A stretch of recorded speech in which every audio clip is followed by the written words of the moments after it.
Hi, this is Grace with the League of Women Voters of the Austin area. I'm going to provide the explanation that is in our voter's guide at vote411.org about AISD Proposition A.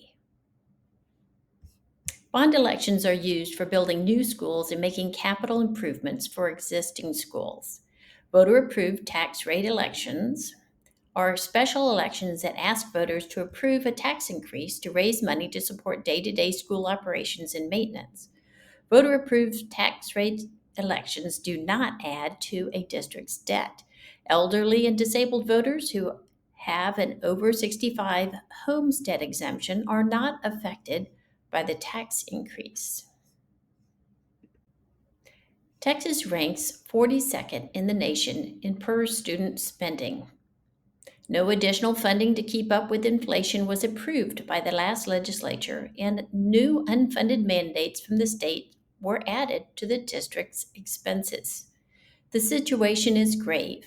AISD estimates that it will have a $99 million budget deficit for the 2024-2025 school year. If Prop A is approved, the budget deficit would be reduced to approximately $78 million. This ballot measure would raise $171 million total. AISD would use about $41 million in the following ways: $17.3 million to increase teacher and direct service staff salaries, $3.5 million to provide direct instructional and mental health support to campuses, and about $21 million to reduce the deficit. Texas permits school districts to keep some of the money they raise through taxes.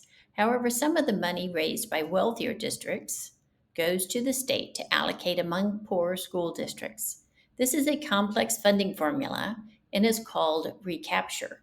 Part of the revenue raised, $130 million in this election, would be subject to recapture by the state. If approved, homeowners of the average value homes would see a monthly increase of about $34 in AISD property taxes, or roughly $412 per year. The tax increase does not affect homeowners with an over 65 exemption. The leaders we elect will make decisions that affect your everyday life, your job, healthcare, the economy, and more. So please join your friends and neighbors by being an early voter October 21st through November 1st, or voting on Election Day, November the 5th.